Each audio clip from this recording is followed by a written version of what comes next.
Good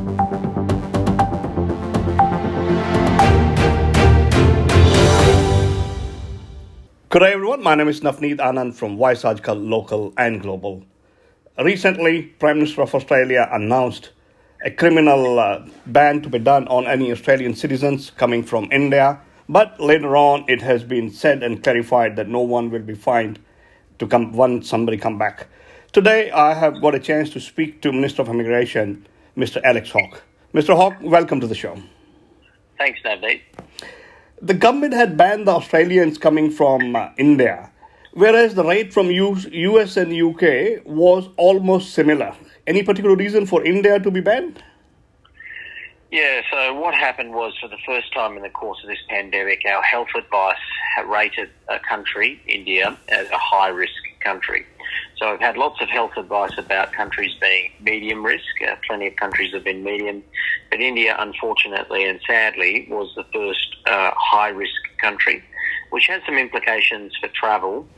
And what it meant was the quarantine cases that we were seeing in Australia by volume were increasing very rapidly of the positive cases. So the government had a temporary pause in response, but we have taken advice from our health agencies all the way through this pandemic. We're very, very sad about what is happening in India, and of course we're moving to help, but it is a high-risk situation, and the government had to take a tough decision, not a one we like making, but a tough decision to make sure that we reset our quarantine arrangements and then resume repatriations.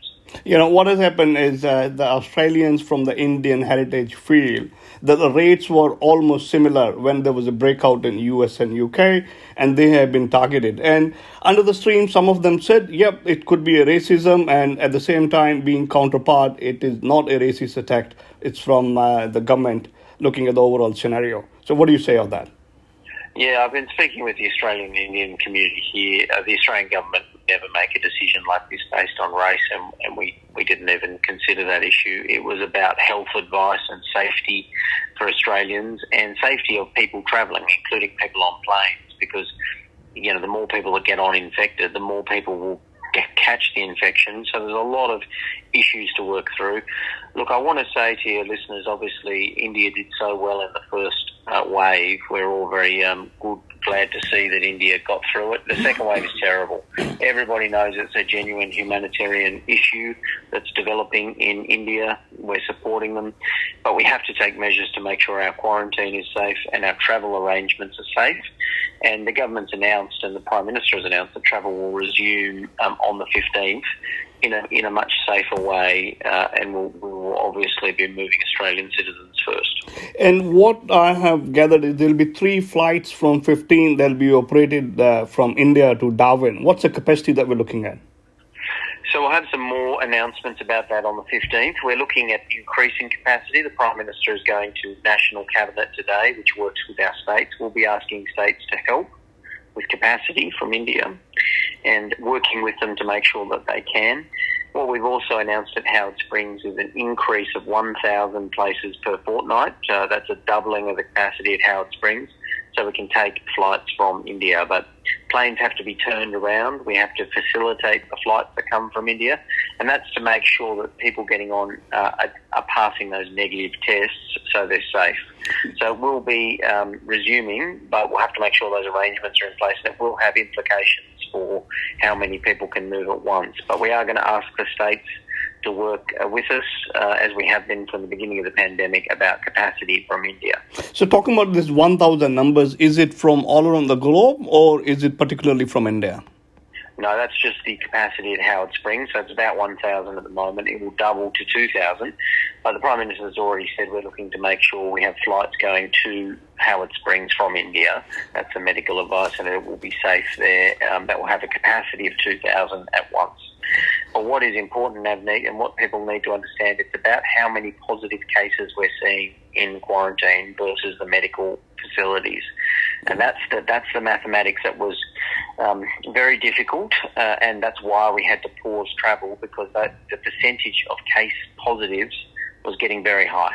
Look, I understand the capacity of Darwin is not that much, Do we have the evacuation to any other cities being planned at the moment? Because looking at the situation overall back in India, we need absolute rapid evacuation if it could be any other city other than Darwin as well.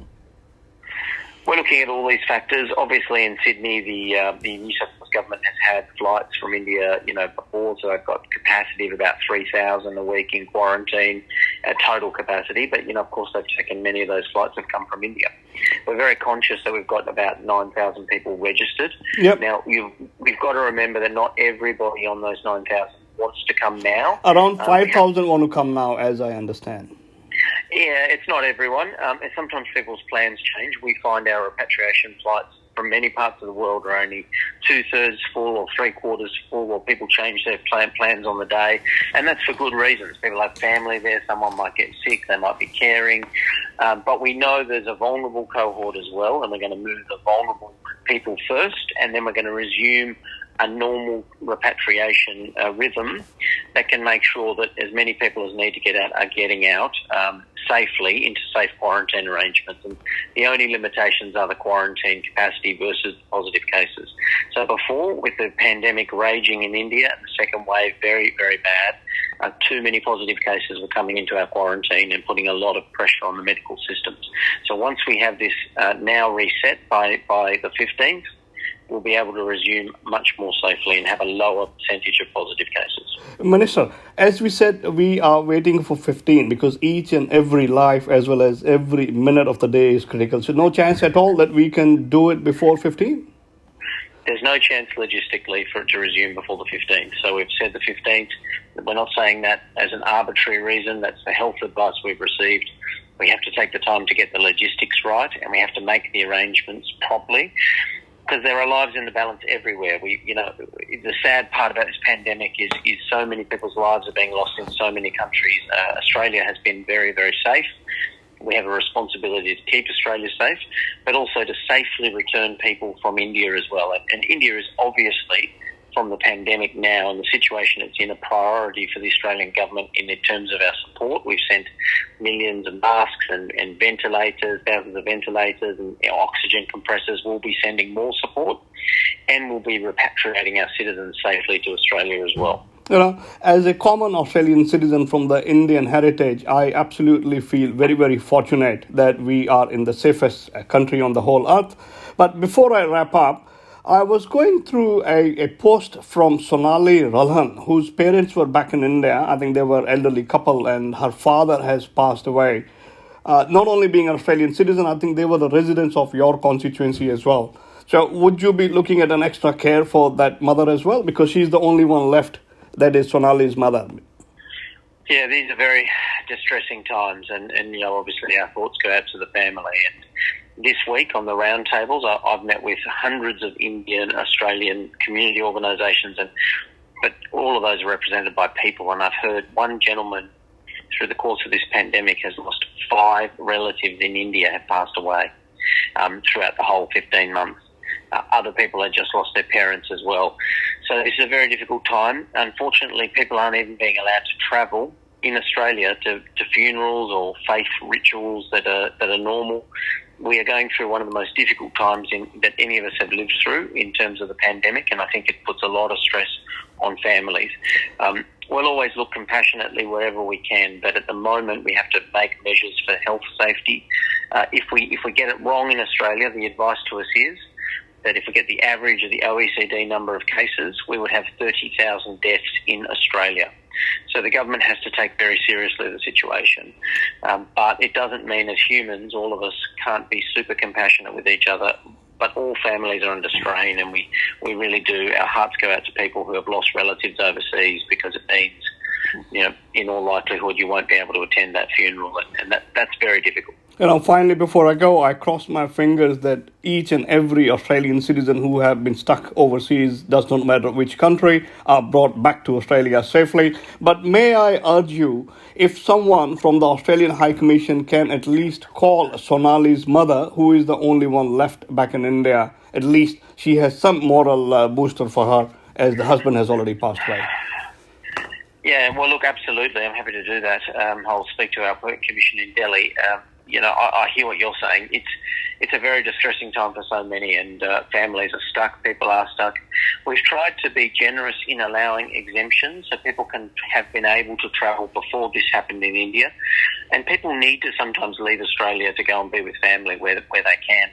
People have taken horrible risks, and there is no good choice or perfect choice in this pandemic for a lot of people. So we understand how complex this is, but absolutely, if a phone call would assist, I'm happy to make that request of our High Commission, and just again, our hearts go out to people. There are so many people dying in India every day right now of the pandemic. It's a very serious situation. We're taking it very seriously in terms of the support we can provide. And I think as Australians, we can all work together to provide money to medical agencies and people providing medical support. I'm going to 3 or 4 fundraisers in the near future to help. And I think as a government, we'll be sending more from our own medical stockpiles to help India as well. Look, thank you so much, Minister Hawke. My name is Navneet Anand from aajKal, local and global. Thank you so much. Thanks, Navneet. Thank you. Fiji Times. Be with the times.